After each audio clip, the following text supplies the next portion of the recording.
Yes, we are going into Week 13. Happy December. Hope you all had a great Thanksgiving. The NFL podcast here on No Coast Bias is back. I'm Farzin Dasugian. Robert Zaglinski is here with me. Nate Vieira, Danny Trentman, pardon me, also here with me. Join just a crazy week in the NFL going into Week 13 right now. A lot on our plate. Just before the show went on, we were going over the rundown. So many big games this weekend that have huge playoff implications, and that's pretty common going into the month of September, or December, I should say. I'm already fumbling to start off the show, so hopefully we can put this behind. But guys, it's been a really crazy week, and it also ended on Sunday Night Football. You guys are all laughing at me. It's great. Let's get into it. Broncos stun the Patriots. Nate, I know you're not laughing anymore, but yeah, this is 30, no laughing matter. No laughing matter.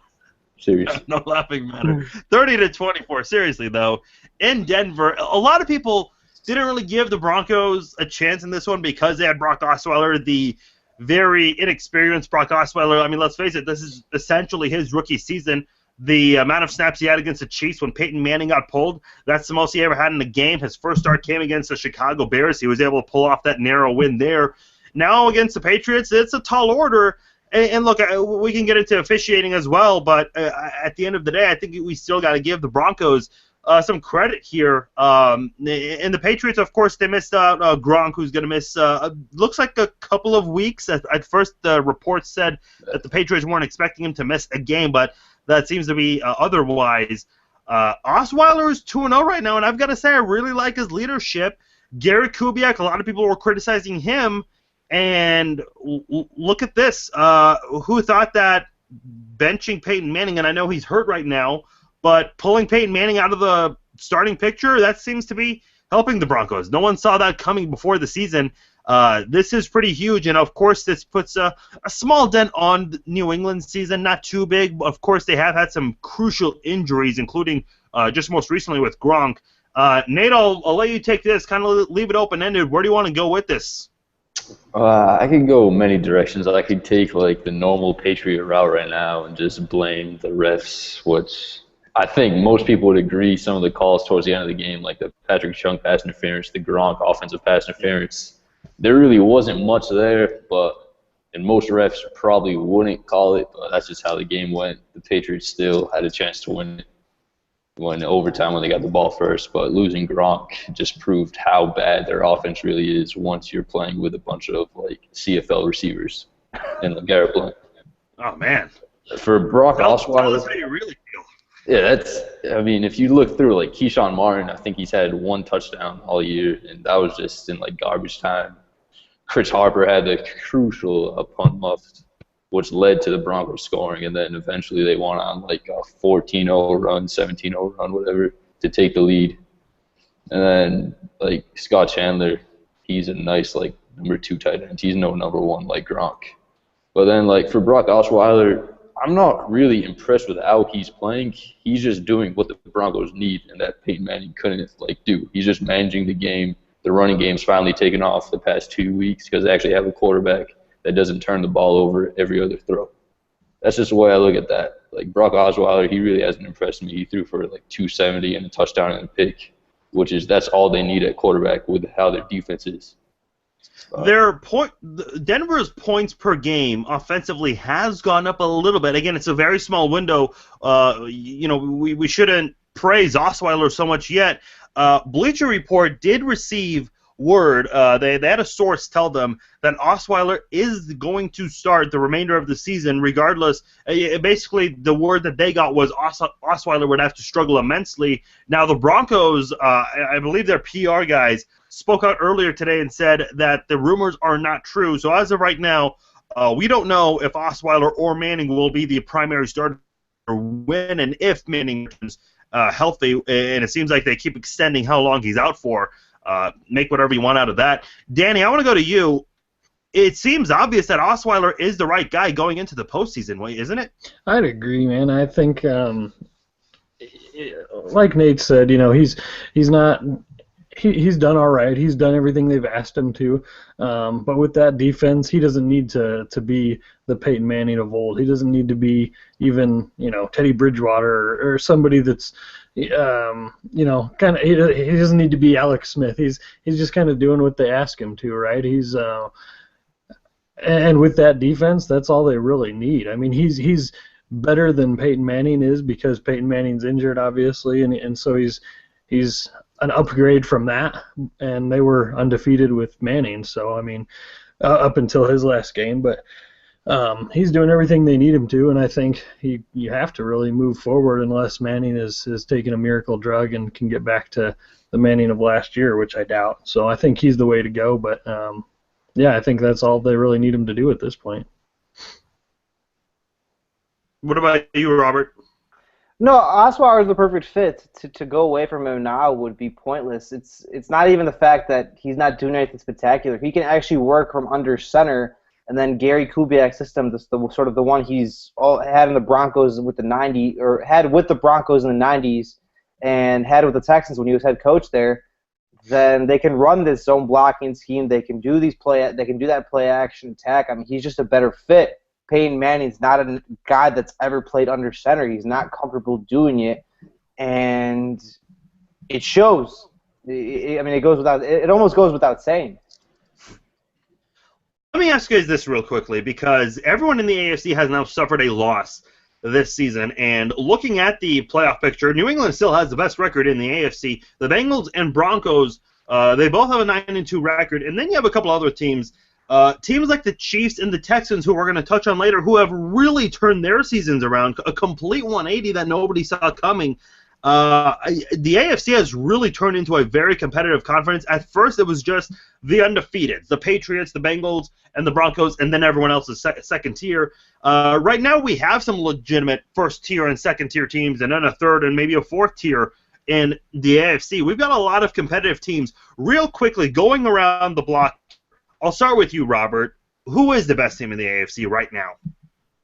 Right now, or right now? Right now. If this was college football, one team from the AFC goes to the championship game, the Super Bowl. Who gets your pick? Right now, the Cincinnati Bengals will win the AFC. They're the most healthy. I mean, if New England doesn't have the cast of receivers that they need to be able to attack offensively well, Cincinnati's fully healthy. Cincinnati, that loss to Houston doesn't look as bad anymore. They're the most complete team not only in the AFC but in the NFL. What about you, Nate? Yeah, if we're talking right now as the Patriots stand with no offensive game besides Tom Brady and their defense still kind of banged up, I can't even choose them. I'd have to go with Bengals and Broncos. Do you follow suit, Danny? I do. Yeah, same reasons. I mean, I'd love to pick New England, but without half their team, it's tough to. See, I'm a little surprised no one said, and obviously you guys are only unanimous, and I do agree. I think Cincinnati really is the team that's the biggest threat in the AFC. But the thing about the Broncos, they still have that monstrous defense. I know maybe not the most disciplined defense, but, I mean, they're playing football and they're winning a lot of games. I guess the offense is still a question mark to a lot of people. Can Brock Osweiler continue to do this during a long period of time? I think you have to prove consistency in the NFL. We've seen so many great players who have provided flashes, but there is a big difference between flashes and consistency. So I wanted to pose that question and see where everyone stands, but it seems like we all agree that Cincinnati right now is the top dog. Maybe not record-wise, but we all know going into the postseason in January, your record in the past 17 weeks don't mean anything. Sure, the last 2 years, the number one seeds have played in the NFL, but we don't always see the number one seeds in the Super Bowl. We'll see if the Bengals, assuming that they don't have the number one seed, we'll see if they break that trend in the AFC. One team that was the number one seed in the NFC, the Green Bay Packers, their season has also turned right side down. It's really been bad, losing 4 of their last 5 games, most recently on Thanksgiving to the Chicago Bears, 17-13. Robert, I saw you tweeting during the game, as you're a big Bears fan and you follow the team closely. Again, I know it's not the prettiest win, but especially in a rivalry situation like that and on a big holiday like Thanksgiving, I saw some Bears fans who I follow on Twitter saying this is the best Thanksgiving ever, a big win over the Packers. and this has got to make Bears fans feel good, especially with the turnaround that they've made as of late. What's your stance on what happened on Thanksgiving for Chicago and moving forward as well? The perspective that you noted a lot of Bears fans tweeting about the Happy Thanksgiving win. Green Bay might be in a tailspin. They might not be the same offensive powerhouse they've been in a few years, and they might not be the NFL gorilla, but they have been for the Bears. They and it's sort of been like a mental hurdle for the Bears to even compete. That as soon as something goes wrong, as soon as something bad happens with the Packers, that they'll immediately lose or they'll immediately cave in.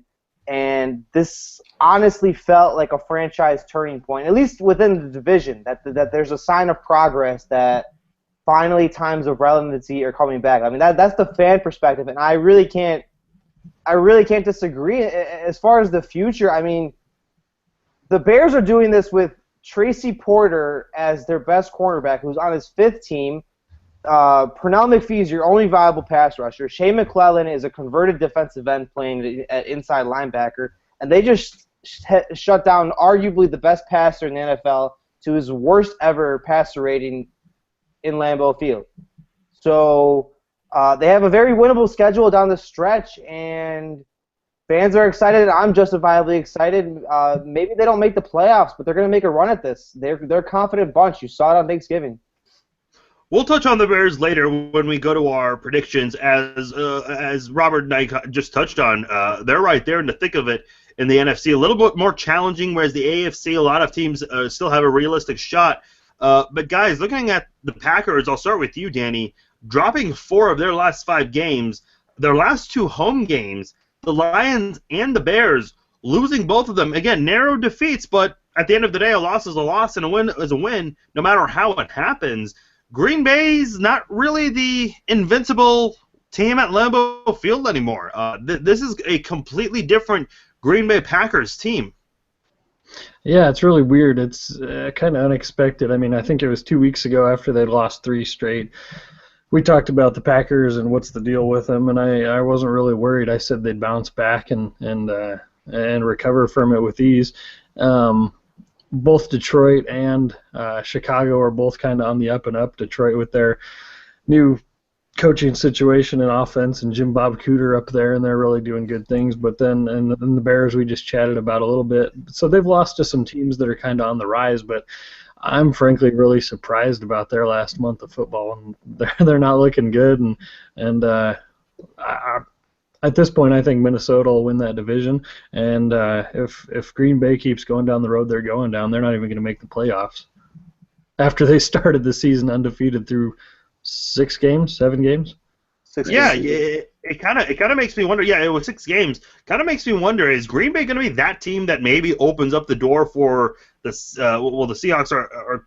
Well, let me quickly look at the playoff picture. I believe the Seahawks are in. The Falcons have dropped out after a really impressive start, but teams like the Buccaneers, the Giants, who just recently fell out of the playoff picture, shockingly Washington, we'll touch on the NFC East later. They're right now leading the NFC East, but could the Buccaneers, Falcons, or the Bears, could they get some help from Green Bay opening up the door and possibly sneaking into the postseason? I think Green Bay might be in for a really bad second half, just completely collapse. Nate, I'll give you the final word on the Green Bay Packers for tonight. Yeah, they've definitely, I think Rob Wilson was the one to say that. They definitely tailed off. I know I said a few weeks back, too, that they would bounce back. I thought they were going to bounce back against the Lions. That obviously didn't go as planned. The Vikings win was actually very impressive, especially because that was a battle for the top seed. And then the Bears game, I think it was Devontae Adams in the end zone at the end of the game that dropped the potential game-winning touchdown. So they're a mess. That's the only way to describe them. If I could get a quick word in, yeah. Nate was the one that brought it up weeks ago. They missed Jordy Nelson more than anything. I mean, if you just watch Thanksgiving game, their receivers don't win.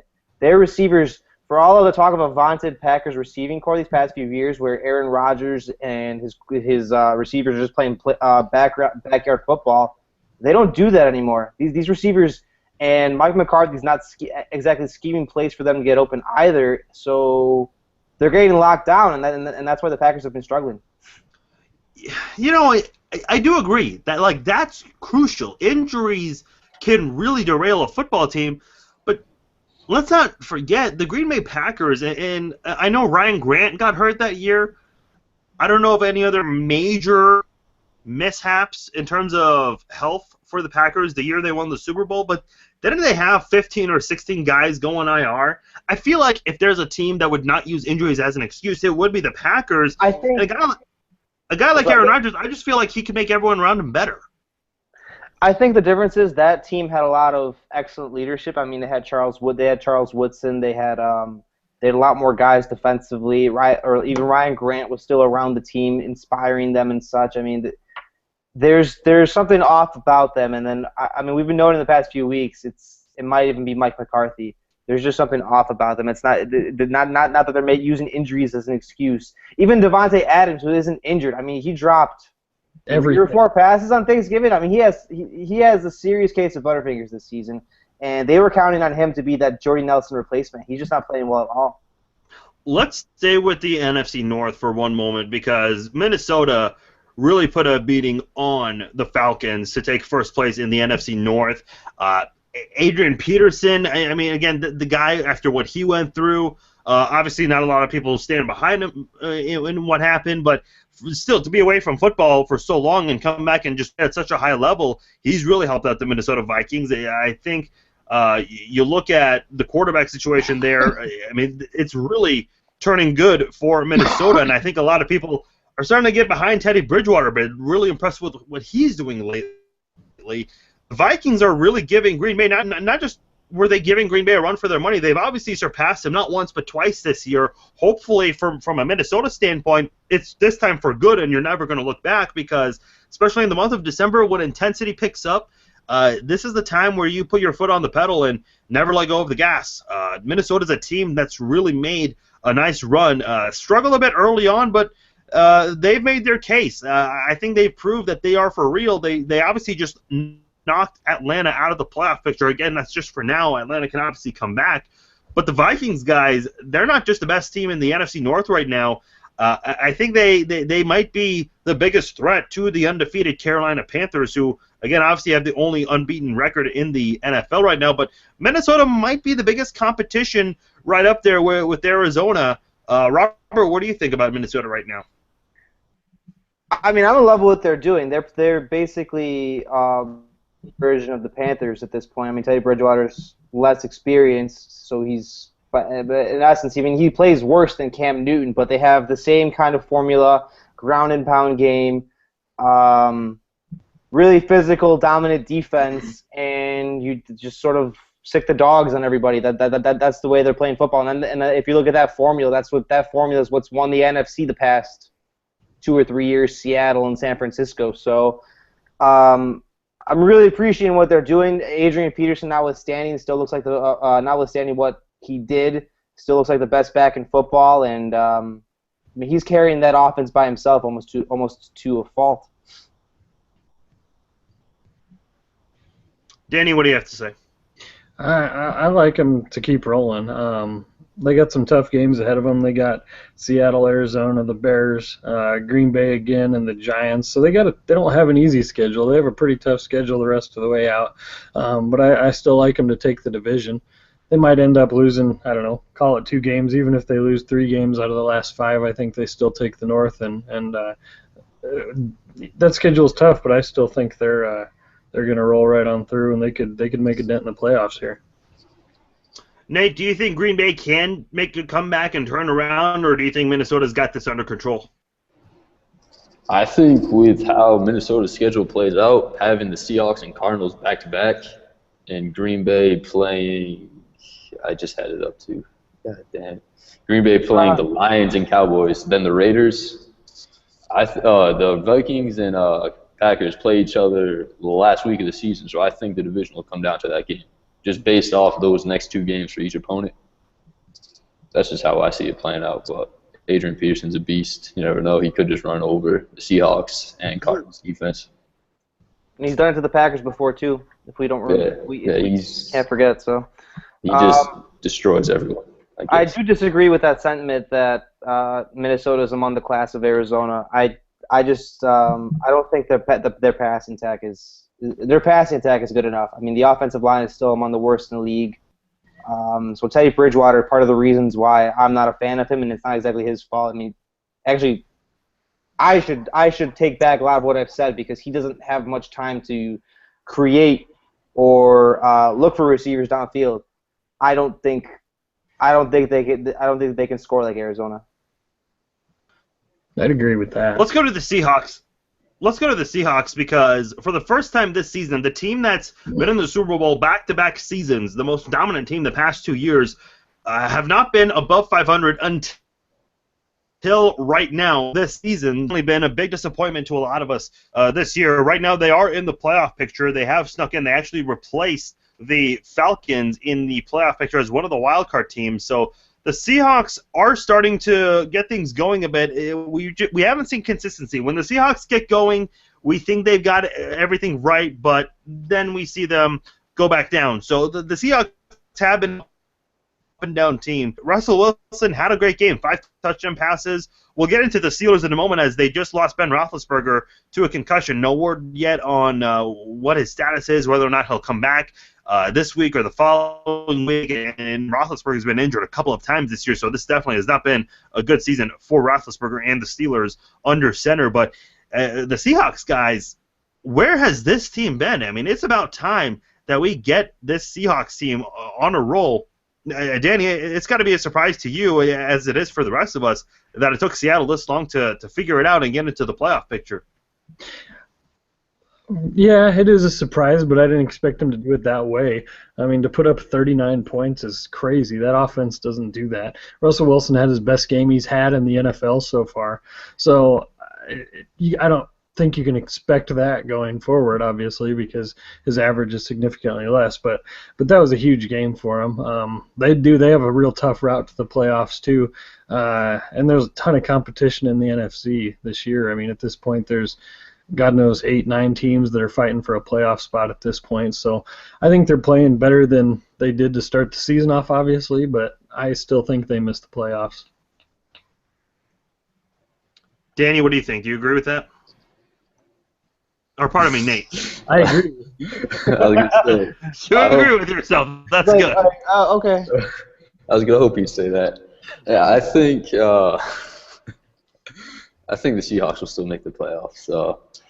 Losing Jimmy Graham doesn't hurt them as bad as most people probably think because he's been irrelevant for most of the year. His injury is gruesome. I hope he comes back and the Seahawks actually know how to utilize him next year.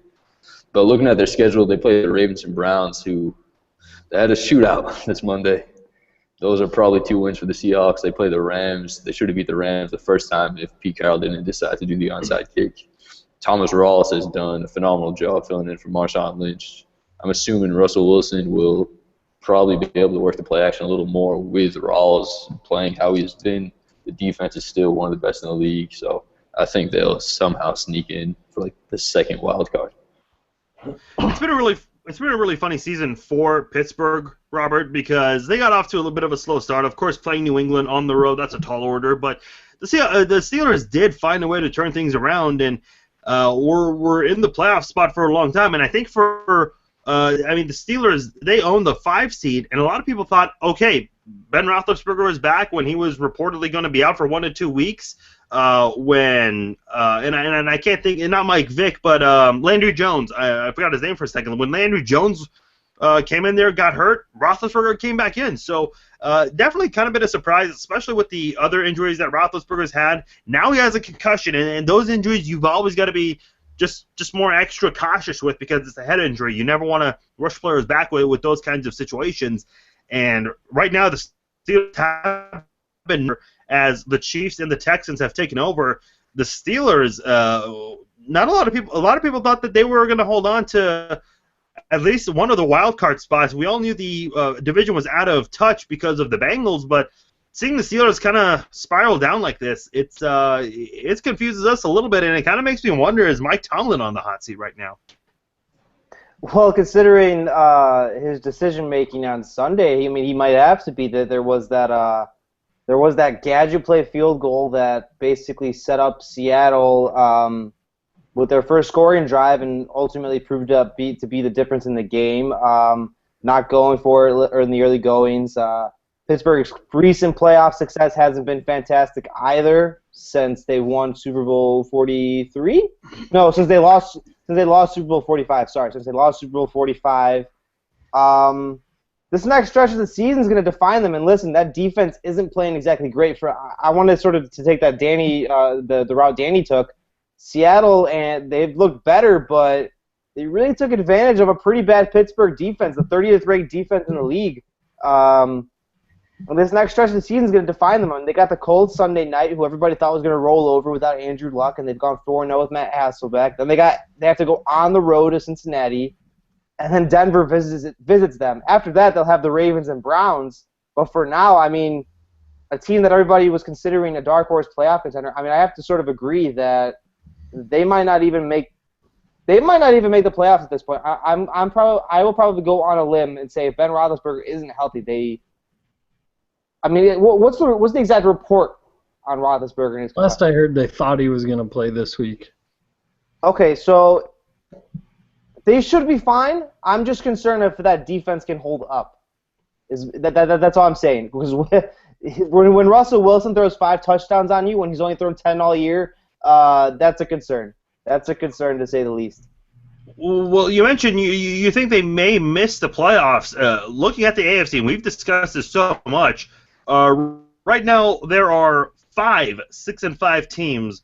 Now, you do have to consider the Colts.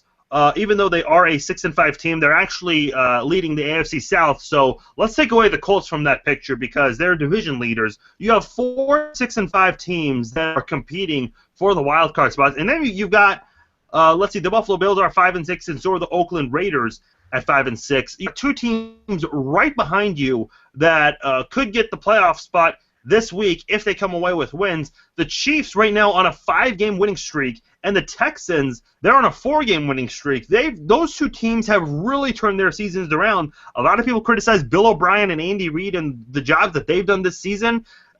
Those 2 teams, if I'm not mistaken, were in line. Kansas City #1 and Houston #2 for the draft. And now these 2 teams, they're not even thinking, or at least the fans are not thinking about the offseason because those 2 teams are in the playoff hunt right now with wild card spots. I'll start with you, Danny. It's really remarkable, pardon me, to see these 2 teams turn things around.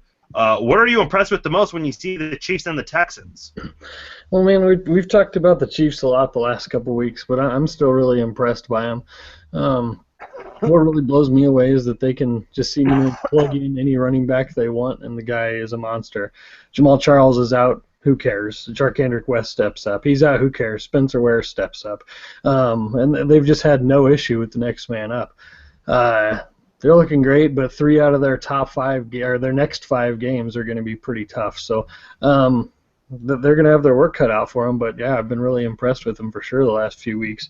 Houston, they've been playing their asses off. They went 4-0 in November, which is crazy considering their first half, their first 6 games of the season are ridiculous.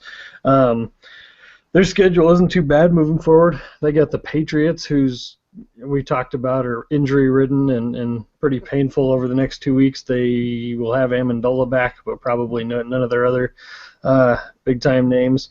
Other than that, they got some mediocre to terrible teams they're playing, so they can easily turn December into the same thing they did in November.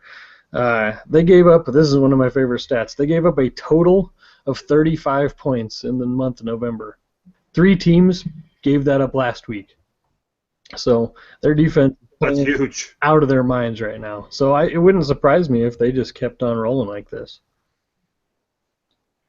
Robert, I'll go to you. Danny mentioned a big stat with the Texans. One big stat with the Chiefs during their 5-game winning streak, they are 14-0 when it comes to the takeaway battle. Absolutely no giveaways. 14 takeaways by the Chiefs. We can all agree that turnovers is the biggest deciding factor in a football game. It's very rare. It does happen, but it's extremely rare that a team that turns the ball over 4 times wins a football game. The Chiefs, I mean, they're showing how football is played.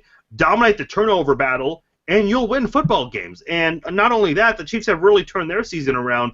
Again, they were the worst team in the NFL 6 weeks ago, and here they are, not only climbing their way up, but they're one of the playoff teams after owning the #1 pick in the NFL draft 6 weeks ago.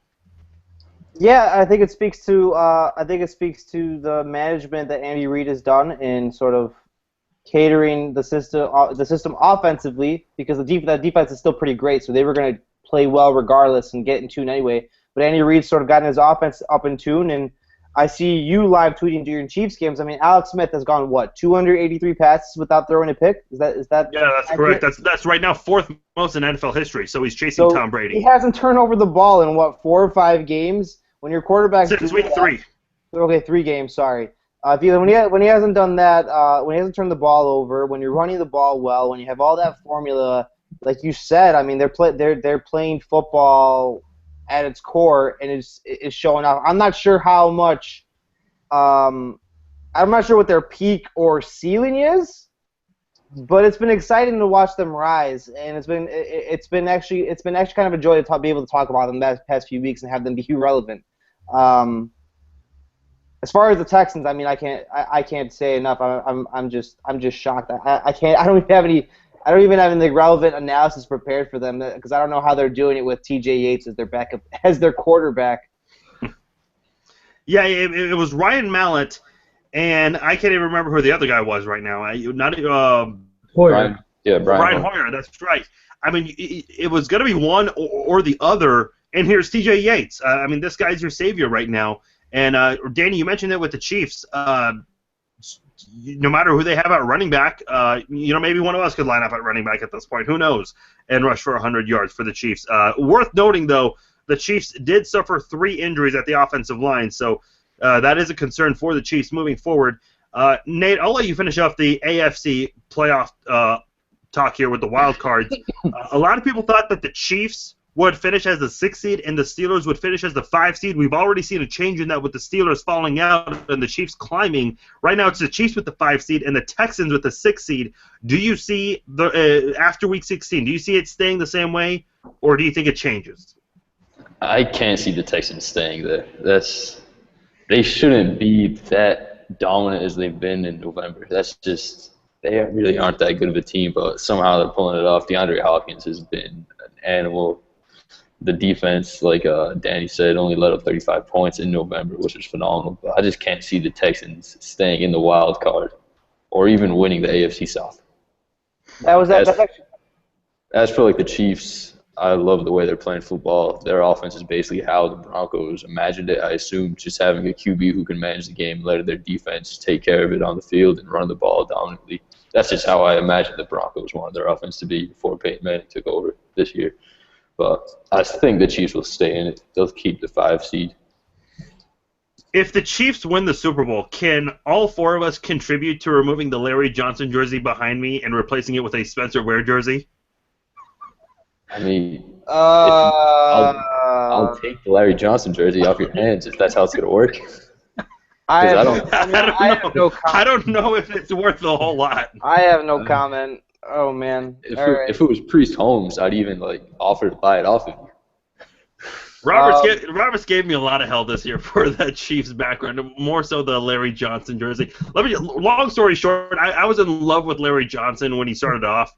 It's funny because my family and I, we hung our Christmas tree, and one tradition we have is, a specific person hangs their favorite ornaments. I bought this Chiefs ornament a few years ago. It has Trent Green. It's 3 Chiefs players just hugging it and celebrating.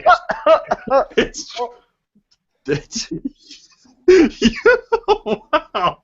You're right there, Robert. I'm sorry. Well, boy, do we need to stop the show? No, keep going. I'm sorry. Okay, I was just going to say, it has 3 Chiefs players, Trent Green, Tony Gonzalez, and the third person is Larry Johnson, and it's just so awkward because of how Larry Johnson left the Kansas City Chiefs. But yes, right now, the Chiefs are definitely playing a lot better, no matter who they have at running back. Robert, I think you're starting to fumble now. It was me early on in the show. We just almost had our first diff. You mentioned Trent Green, and it's just I couldn't contain myself. Um, All right, let's move on. Again, right now it is. We all agree it's remarkable what the Chiefs and Texans are doing, but that AFC is still wide open. So many teams realistically have a shot. I mean, if you want to be in a wild card picture right now, if you want to be a contender, the AFC is the place to be because that is wide open. But another area where so many teams, the division's up for grabs. The NFC East. Tony Romo re-injures his broken clavicle in a Thanksgiving loss, 33-14 to Carolina. Now we all know Carolina is the best team record-wise, and we'll touch on that in just a moment. Re-injury here, obviously not a good one. That just flat out sucks when you can't come back with that injury. Obviously something was not 100% with that clavicle, so I'm sure he's going to reevaluate that with doctors and trainers, but guys, the NFC East, we've seen it change so much throughout the season. Right now, the Redskins are the top dogs there, and I say that loosely because that could change immediately this week. I don't even know who's going to come out on top. I'm still pulling for the Giants. They were my preseason Super Bowl pick along with the Colts. It's possible, but not as much. I'm going to say the Giants still come away with that division. I'm not too sure about the Eagles. I don't know what to think of Chip Kelly. 1 week he looks great. 1 week he looks bad. I think a lot of people are still making a lot out of what he did in the offseason with all the Oregon Ducks coming over to be part of his team. I mean, it's college football all over again for Chip Kelly. But the Cowboys, look, I know they haven't won a game without Tony Romo, but you never know sometimes. Crazier things have happened. Maybe all of a sudden Matt Castle or Brandon Whedon, one of those guys, could all of a sudden take the team to the promised land. Nate, who do you think comes out on top in the NFC East? I just hope that NFC East division just gets disbanded. That's all I'm on it for. It's just horrible football. That's your prediction. Yeah, if I had to choose, I don't know. I guess I'll go Washington. Why not? Danny, don't you think we could just don't you think we can throw darts and decide who we think's going to win the division? I think we probably could each just pick a team at random and we all probably all still be wrong. Yeah. What's funny is that last year Carolina in the South won the division with a losing record, and now the same thing's going to happen in the East, and Carolina's undefeated. I think the Giants win it only because they're the only team in the division that actually has a starting quarterback still. What about you, Robert? I'm trying to look at the schedules here for the Giants and the Redskins. Doesn't matter. Giants, I mean, it does. It does. If we're going to talk about it, listen, the NFC East shouldn't exist, but since it still does, we're going to talk about it. So they have the Jets coming up. They could lose that. The Giants, they have the Jets, they have the Dolphins, they have the Panthers, they have to go on the road to Minnesota, and they have Philadelphia. So, I mean, that's not the easiest schedule, while the Redskins, on the other hand, have Tony Romo less Dallas at home on Monday night, then on the road at Chicago, then Buffalo visits them, then on the road at Philadelphia, then on the road at Dallas. So, I mean, their toughest game is what? On the road at Chicago? I'm going to ride Washington. I mean, I like what they've been doing. They're not exactly a good team, but there aren't any good teams in the NFC East, if we're going to be honest. I'll just say this. So much has been made of teams that win divisions with a record below 500. The Seattle Seahawks stunned the New Orleans Saints a couple of years ago, and then last year the Carolina Panthers beat the Arizona Cardinals. And I understand Arizona was without Carson Palmer, but still, for a 7-9 team to do that, I don't know how many of us gave a 7-9 team a shot, even against a team like the Cardinals. So to me, you never know sometimes. Like I said earlier in the show, whatever your regular season record is, the postseason is a brand new season.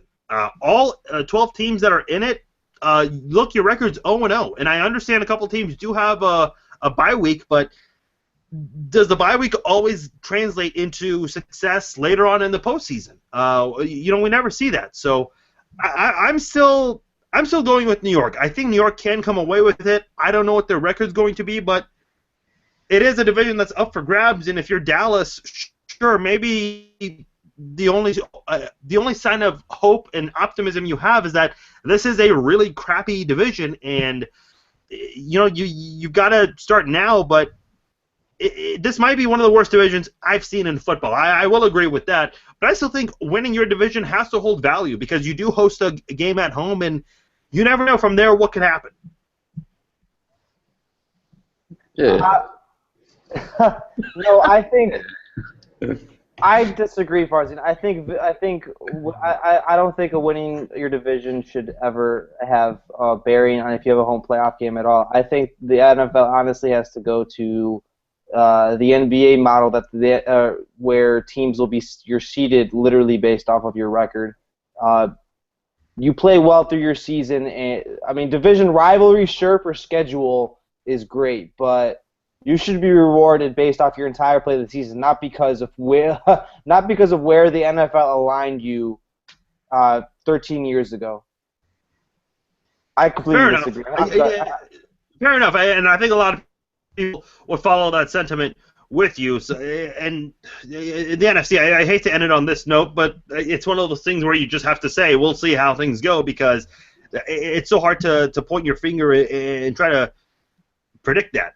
Last thing before we get into our game, actually two more topics. But before we do that, be sure to check out NoCoastBias.com. Check out all of our work, and also follow No Coast Bias on social media. Give the Facebook page a like, and also follow No Coast Bias on Twitter. Guys, the Carolina Panthers, the only unbeaten team right now in the NFL. However, ESPN called the Panthers the worst NFL history, and are complaining because they've made it clear that they have this preconceived notion that no one's giving them the right attention. Now, I do want to say this.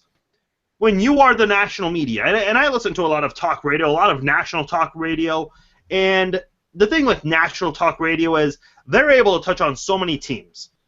With TV shows like ESPN, and I don't know off the top of my head what some of their NFL shows are. I think NFL Live is one of them. It is hard, especially when like on SportsCenter. You have to cover other sports leagues too. You cannot spend an entire 30 minutes on the Panthers. I mean, look, it's not ESPN Carolina. I mean, it's just not. You've got to respect that it's a sports show, a sports channel that's got to give as much. And I understand. They love LeBron James and all that. I remember in 2010 and 2013, the Chiefs were the last unbeaten teams. Yeah, and Stephen Curry too.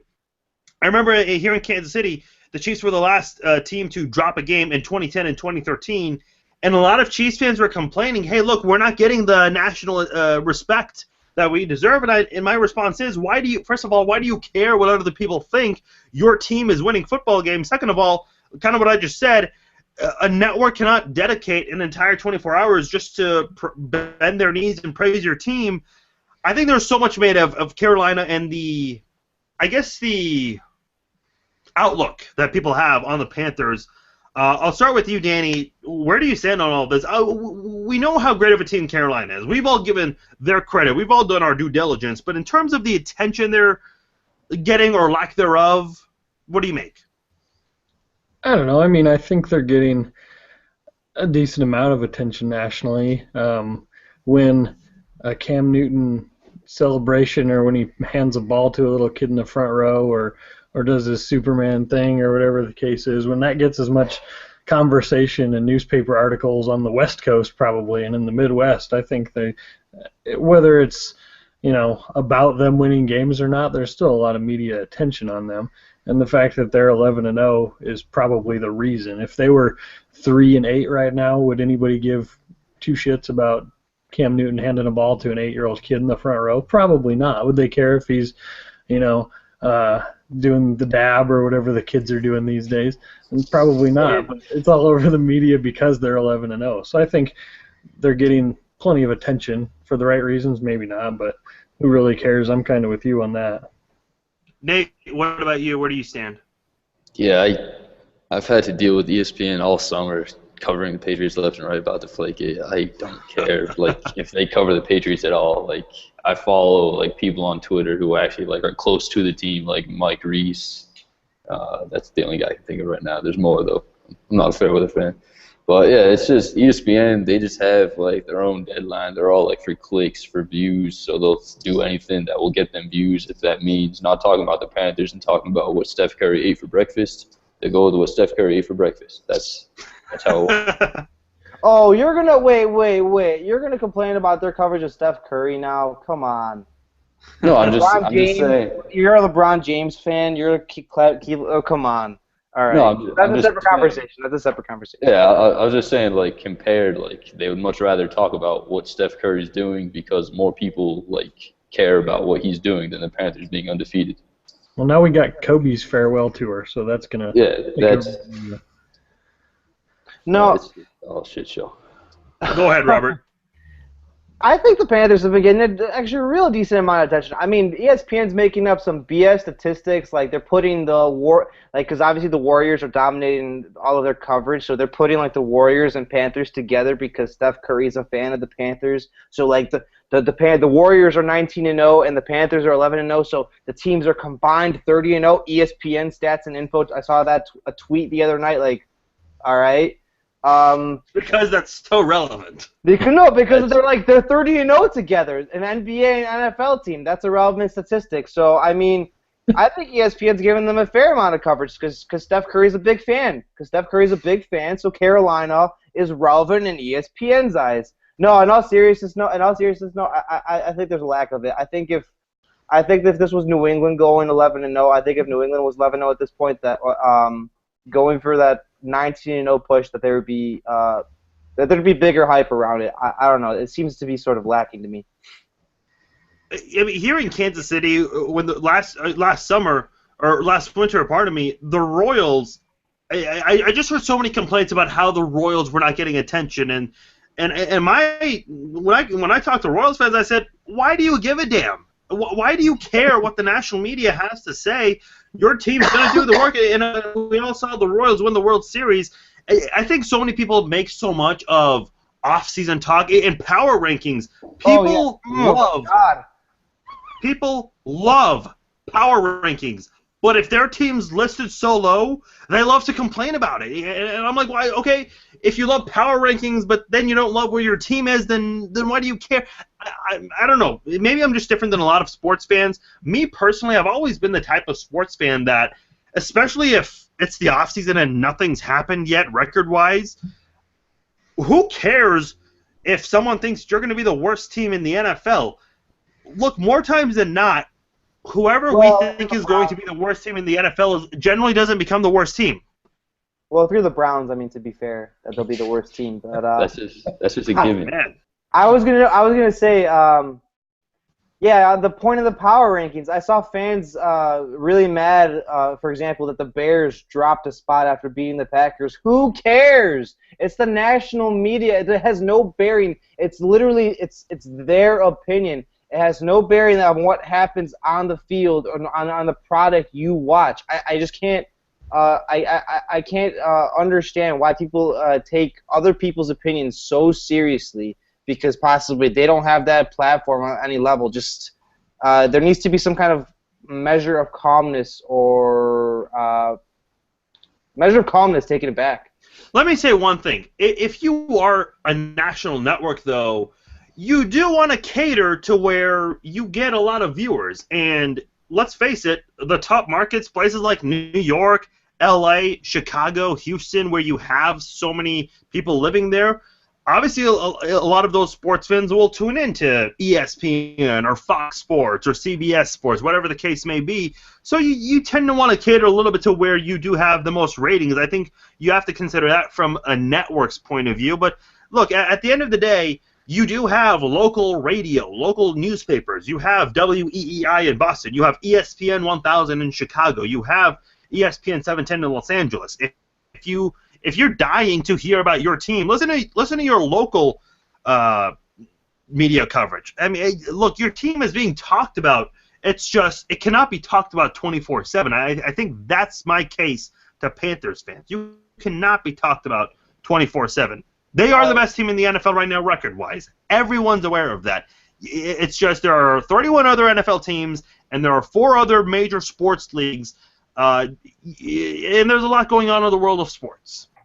before we move on, I mean, I'll agree with that point that there is plenty of access and like local coverage for them, but to be a completely knowledgeable and objective fan about the rest of whatever sport your team that you're angry about is in, don't exclusively allow yourself just to listen to that or just watch that, because then you're gonna. I mean, obviously the local teams will have a heavy bias. I mean, I see Nate retweeting Scott Zolak, all these Patriots complaint stuff to be so. I mean, Nate has proven to be educated and objective, but that's just an example. Just if you guys ever want to listen to a great like radio cast of a football game, listen to Scott Zolak.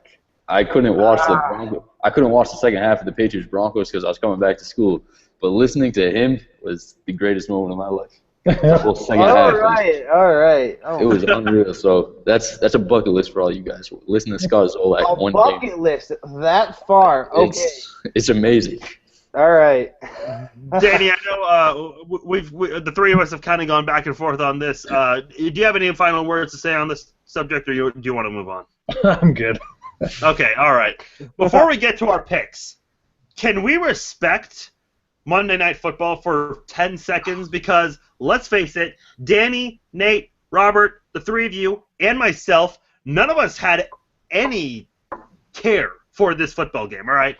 I mean, this was a game for who could have a better chance for the number one overall pick in the draft. And I'll be honest, Robert, you and I touched on this a little bit before we started this podcast. Nate and Danny, I don't know about you guys. I honestly did not watch this game until the final drive, and I saw the blocked field goal go all the way back for a touchdown. I don't remember who blocked the kick. I don't remember who went back. I know he was in the Arena Leagues, if I'm not mistaken. So, or somebody, either the blocker or the touchdown scorer, was from the Arena League. Let's just give it what it deserves. That was a good football game, and probably one of the best football games we've seen this year. Am I right? I mean, it's the only game where Matt Schaub has been relevant the past 3 seasons, so we should commend that, I guess. And then also another classic Cleveland sports loss. Basically have the game locked up, have Matt Schaub throw a pick, have a 48-yard field goal lined up, and lose in that fashion. I think there was a vine. After the game of fans ripping their jerseys and. I want to say something about how much they hate the Browns and. Pretty crazy. Okay, seriously, I need to say something about that because that's not funny. I mean, it is, but it's really not, okay? Here's the thing. When you go to a sport, especially in Cleveland, it's Monday Night Football, you're all pumped up, let's face it, tickets are not cheap, unless you got them for free somehow. You spend, you make an investment to want to go out to Monday Night Football. You pay a ridiculous amount of money to park your car, get beer. You go through that long line in the concession stands, and seeing your team lose like that does suck. I mean, it really does. I was at the Chiefs and Broncos game on Thursday Night Football, and seeing Jamal Charles fumble like that at his own 15, 20-yard line, and seeing Bradley Roby scoop it up to give Denver the game-winning touchdown, I mean, that was just – I dropped my jaw. I was in shock. Those kinds of games and sometimes fans, they fly out from another city because they're a diehard fan and they want to see their team every once in a while, and then they spend a plane ticket, a hotel just to see that. I mean, it really does suck sometimes being a fan and seeing your team lose like that. That jersey tear was impressive. If he didn't have a cut in it and just actually ripped the jersey off, that's the most impressive thing about the game. I didn't even care about the blocked field goal. Yeah, that was not Hulk Hogan ripping it, was it? No, I mean, those were made from some tough fibers, and he literally just ripped right through it. I mean, I have to agree that was one of the best athletic feats of the NFL season so far. We got to put it in the top 10. All right, Farzine, you want to get rid of the Larry Johnson jersey? Go try and rip it up right now. Yeah, it's that hard. You can't do it. I think that's actually the authentic jersey, like it's a game-worn jersy, where it's not like the jerseys available for fans. Like that's the actual worn jersey, so I think that might be a little harder to rip up. So that gives me even more reason to have take a that rip off your hands. if he wore it. He might have got beat up a little, tugged on during the game. Might be easier to rip. I remember I was at a Chiefs game in 2011, the season opener, a fan. The Chiefs lost in a blowout. I think it was 41-7 to the Bills. The same year, the Bills started off 6-0, and then they fell apart in the second half. But I saw a Chiefs fan take off his jersey, go to a trash can, and just chucked it in there. I mean, fans take losses so hard when they see him in person sometimes. I'm not like that. I mean, I'll go on my Facebook and I'll say something, but then 5 minutes later, I realize that I have something else going on in my life that I should be worried about than a football game. I don't know. That's just me. For a Browns fan too, like they've just been irrelevant since like Jamal Lewis and like Braylon Edwards had that one good season back in like Derek Anderson. Yeah, the big three. They were the original big three before Kyrie and K-Love and LeBron went to Cleveland. But anyways, that's their franchise summed up. They lose on a blocked field goal. Some guy rips a jersey. Watch repeat. It'll happen next week. I have a buddy of mine who's a big-time Browns fan, and I posted on his Facebook. I said, dude, prayers to you. That sucks. So, what can you do about it? I guess that's Baltimore Super Bowl right there, because we all know that they're not going to be in the playoffs. But, guys, let's go to our picks, because there are a lot of these teams that we're about to talk about that have a chance to make the playoffs. And as of now, if they're not in the playoff picture, they do have a possibility. Let's get into it. Packers at the Lions. Revenge for the Packers, who lost to the Lions at home, 7-4 versus 4-7 on Thursday Night Football to start off Week 13. I've got to go with the Lions in this one. They really are giving me reasons to like them right now, and the Packers, complete opposite. There's no sign of hope that the Packers are going to stop the bleeding right now. I think the Lions continue the surge right now. I'll give Thursday Night Football to the Lions. What about you, Nate? Yeah, I'll go Lions. Packers have been on a spiral. I'll put them on the spiral again. Yeah, I agree. You agree, Robert? Yeah, I'll have to agree with you guys. Lions. I mean, Jim Bob Cooter is just an amazing wizard. Jim Bob Cooter should be coach of the year at this point. If we're being serious. So he's not even a head coach. We should give him head coach. We should give him the head coaching position. Lions going all the way. They'll be the Packers. Danny? I wanted to agree, but now you guys are all three going that way, so I'm going to completely switch my pick here and say Packers 38-27. They don't have Texans Jim Bob at Cooter, the though. Bills. Texans at the Bills. Neither of these two teams have Jim Bob Cooter. The Texans 6-5, Bills 5-6. Bills recently have fallen apart. In fact, they just recently gave away one of the wild card spots. Texans, again, we touched on how bad this team was to start off the season, and now they're a team that looks like they might be able to make it to the playoffs. Some of us think so, some of us don't. Robert, who wins this game? I'll go Texans. I don't trust Tyrod Taylor or that offense, and Rex Ryan's the guy that sort of leads second half collapses. So Texans will win on the road. Sammy Watkins had, I think it was 158 yards against the Chiefs all in the first half. That was 43% of his season total. This is not the right offense for him. If it took him this long to have this kind of a season, he's definitely had a setback in his second season. Rookie season was great. Bills are not a good offensive team. I don't know if I want this offense. Whereas the Texans, hey, give me TJ Yates any day. I'll go with the Texans as well. Danny, do you follow suit there? I do, because I got to pick third this time, so I'll go with the Texans. I'll say 21-10. All right, what about you, Nate? Yeah, I'm riding it out with my boy T-Mobile, Shady Mac, Sammy Watkins. Got to represent the AFC East. Going Bills. Bills Mafia. Danny, you get to go first. Danny, you get to go first this time. 6-5 Seattle at 8-3 Minnesota. Seattle's now in the playoff picture, and the Vikings right now first place in the NFC North. Both need a win. One of them to stay in the hunt, and the other two keep the division lead. Who wins? I think Minnesota's on the up and up. I don't think Russell Wilson can probably ever duplicate last week's performance ever again in his career. So I got Minnesota in this one. Let's say 28-24. What about you, Nate? I'll go Seahawks. I like what they did last week. I think they'll resemble it kind of more of the rushing game, though. Thomas Rawls, 200 yards. You heard it here first. Seahawks. What about you, Robert? Yeah, I'll have to say that I'll have to agree with Danny. I think the Vikings, or I don't rather see how the Seattle can move the ball on the Vikings. Limited passing game. running the ball, one of the league's best defenses. Minnesota at home too, so should work out well for them. Yeah, I like Minnesota too. I'd like to see the running game with Adrian Peterson. I think that's going to be the key for the Vikings in this football game.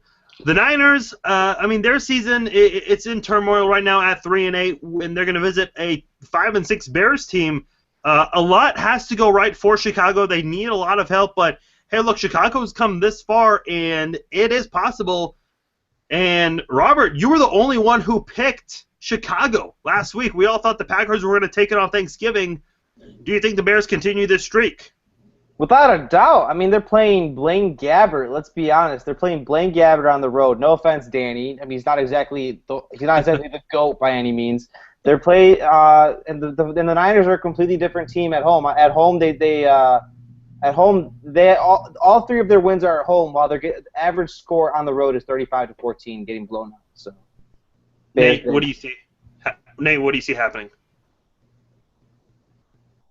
Oh, It looks like Nate just dropped out. So we'll try to get Nate back in when we get a chance. Danny, I'll go to you for now. I know you're Niners, not a big fan of what's going on this season. Do you think they pull off the upset? I do. First, I want to read the message Nate just sent about why he got kicked off. And it says his computer shut down after that scorching hot Thomas Rawls prediction. So. That is great. That is great. So, did he really write that? Yeah. Yes, he did. He did. Oh, I missed it. He really wrote it. He really wrote it. Last time I thought the Niners were tanking and trying to get the first draft pick. They turned around and won. So now that I would expect them to get beat and head down the wrong path again, I think they're going to win again. They're going to go for win number 4, and they're going to win this game like 9-8 somehow. I just saw the message on our group chat there. That's pretty funny. Robert, do we know if we can get Nate back in here? Should I send an invite back to him? Hold on, let me try it. Yeah, let's try to do an invite, and I'm going to do my best stalling while we can. Here's the thing. I think Chicago, Jay Cutler is playing a lot better. We are seeing the Jay Cutler that I think the Denver Broncos expected from him when they drafted him in 2006. And the Bears have really turned it around, and I think you've got to give a lot of credit to John Fox and Robert. I know you're a big fan of the coaching staff there, Adam Gase and the guys and company right there assisting John Fox. This is a well-coached football team, and again, I think this is Jay Cutler's best chance for a championship right now. Again, I know the record doesn't show it right now, and that the Bears have had other opportunities, and especially with the scrutiny that Jay Cutler has dealt with for a long time, I think this is a Chicago team that can continue its running streak. And with the 49ers not really doing so well, and I'm not a big fan of Jim Tomsula, I think Chicago continues to dominate the season, or at least how they've done of late, and just keep things going. Yeah, Jay Cutler's having his best professional season. I mean, the staff just has this team. I mean, as cliche as it sounds, this team isn't the most talented, but they're playing confidently. I think there's an ESPN 1000 analyst, Tom Waddle. They said this Bears team can compete with anybody, but they can't necessarily beat anybody. But they're going to be in every game. They can play against any team in the league, and that's the mentality they have. So, I mean, that's why I agree with you, why you agree with me. I mean, the Bears is just – I mean, I don't see the Niners being able to take them off this confident role they have. All right. I was just going to say, we really are doing a great job stalling for this game. It looks like Nate's a no for the rest of the show. Yeah, that's probably it. Okay. Okay, that's unfortunate. All right, well, we'll move on. We saw him pop back up in case anybody was... Yeah, we did see him for a moment, but we'll see if we can reconnect in the last couple of minutes here on our podcast. Chiefs at the Raiders, 6-5 Kansas City. Against a 5-6 Raiders team that has been in the playoff picture on and off this year. The offense very quiet lately, though last week they got it turning lately. For right now, Nate, there you are. I guess when you say Thomas Rawls is going to rush for 200 yards, your computer shuts off. Okay, before we move on to Kansas City and Oakland, who that was great, by the way. Who wins, Niners or Bears? Is this to me? Yeah, that's you. Yes, this is you. I'm afraid to say something. I'm still waiting for my computer to load up. I'm on my phone. I'll go Go Bears, why not? This is dedication. He popped out his phone to help finish off the show. Danny's the face is so close to the camera. Anybody who's listening, Danny's out now because after his scorching hot 9-8 49ers win prediction, that's literally what he wrote. 9-8. He said the Niners would win 9-8. Jeez, I thought Thomas Ross 200 yards with a push. God damn, 9-8. I don't know what's going on with technical difficulties. I think we should just try to wrap this up. Chiefs and Raiders. Chiefs have some scary injuries at the offensive line. Raiders, like I said, the offense has been quiet lately, and they just picked it up recently. I think the Chiefs, I really like what they've done. I think the winning streak does come to an end, unfortunately that will lead to Kansas City falling in the standings. Welcome back, Danny. This has been a hell of a show. This show's hot takes only. You gotta say something absurd, then you just get booted. Oh, I got a hot take. Okay. All right, Chiefs, Raiders. I'm going with the Raiders because of the injuries. Danny, who do you have before you shut off again? Danny? You can't even hear us. All right. It's too hot to take. Too hot to take. Oh, we can't hear him. All right. I'll go then. I'll go. He hears us. Go ahead. I'll pick the Chiefs because guess what? Jim Bob Cooter was once the quality control assistant. That's why the Chiefs are winning. He had a touch on them. He's been in that organization. He spread his magic, and the Chiefs are going to win in Oakland. And Nate, who wins this game? Ends in a tie. Okay. Danny, hold a 1 if you are picking the Chiefs. Hold a 2 for the Raiders. I don't know if I thought he heard us. Yeah, he's writing something down right now. Oh, he's writing it. 22-18. That's hot. That's a hot pick, man. This is dedication. Shockingly, I'm the only one. Well, I mean, Nate picked a tie. Nate, seriously, do you have a pick, or do you really think it ends in a tie? Yeah, I'll go Chiefs. Okay, shockingly, I'm the only one. Yes, Jim Bob Cooter was on the worst team in Chiefs history, and he has some sort of significance on them, according to Robert. Last game, because we've got to get out of here. 6-5 Colts at the 6-5 Steelers. Division leaders versus a team that just got knocked out of the playoff picture and needs to get back in. Look, I don't know how the Steelers are going to do it without Roethlisberger. I think the Colts will handle it because I really like what Matt Hasselbeck has done while filling in for Andrew Luck. So I think the Colts continue their streak with Matt Hasselbeck. What about you, Robert? Well, I don't know. This seems like a tough one, too. But then I look at the docket.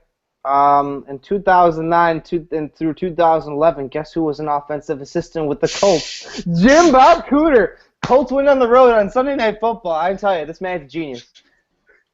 I'm giving Danny time as he's writing. So, Nate, go ahead and fill in. Try to. Oh, never mind. Steelers 29-27. Nate, you get the final pick of the night. I'm saying Matt Hasselbeck continues his MVP run. Beats the Steelers.